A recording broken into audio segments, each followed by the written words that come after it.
Greetings, members of Chapter 106, Desert Sands Unified. I am Nicholas Rose, the chapter president, and I wanted to do a quick video to provide an update on some of the COVID safety plan information and public health guidance that came out today.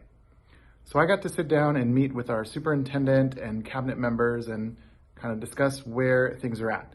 That I know a lot of our members have reached out to me and expressed some concerns about health, safety, masks, quarantine procedures, and all that kind of stuff. So I did want to provide this video as an update. So California Department of Public Health, CDPH, has now put out new guidelines, and our district will be updating our COVID safety plan with those new guidelines. The updated plan should be coming out soon, either today or tomorrow. The changes made to the plan will be easily visible on the front page, that some of the appendixes that include the decision tree for quarantining, symptom tree, all that stuff will be updated. So I know there's been a lot of confusion about who has to quarantine, how long they have to quarantine, if vaccination status does or doesn't matter. So the important thing to keep in mind is if you have a positive test or if you have symptoms, that's really what's driving the decision to quarantine. That for anyone who tests positive, if you are vaccinated, if you are not vaccinated, if you test positive, then you must quarantine. That state of California is still going with a 10-day quarantine, but there's a potential to have a shorter quarantine after a positive test if you are symptom-free after 5 days, and then you get another test. You have to have a negative antigen test. So there are different kinds of tests. Not the PCR test, because the PCR test can be really sensitive. That even if you're symptom-free, the PCR test might still be positive even 90 days from when you're symptom-free. So if you have no symptoms, after 5 days, you can take an antigen test. And if that test is negative, you can return to work. I also wanted to touch on the fact that our district has now ordered a large supply of KN95 masks. And the reason why we can't directly order N95 masks is because they have very strict requirements that they must be very specifically fitted to each individual, and you must have training from a medical professional to have the good fit and to know how to put the mask on and off.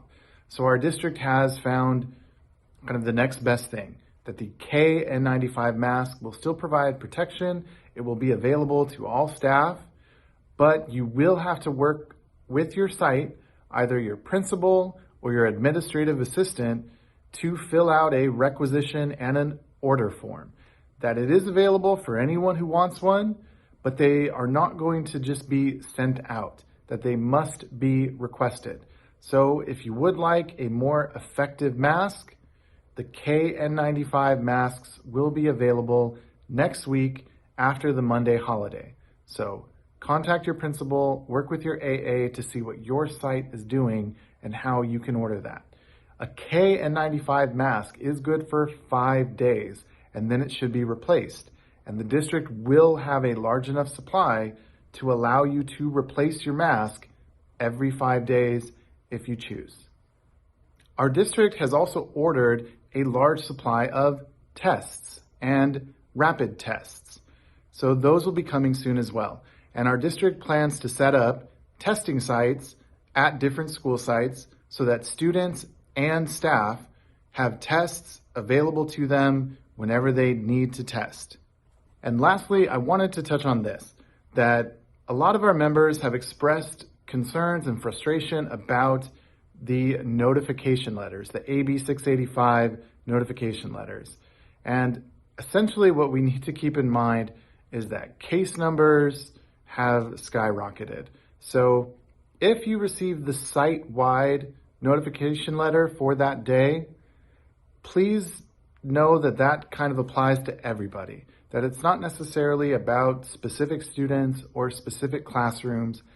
It's just about managing everyone, that there will be kind of that one notification.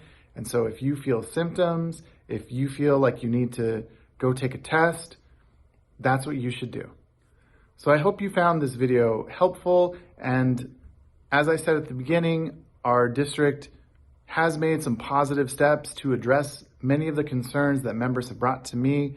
Please feel free to email myself, any of the members of the e-board, reach out, let us know how it's going, if you're able to get the KN95 masks, if you're able to access the testing, because all those supplies should be coming very soon, hopefully even by next week. Please stay safe, stay healthy, and our next chapter meeting will be the second Wednesday in February, so I hope to see you then.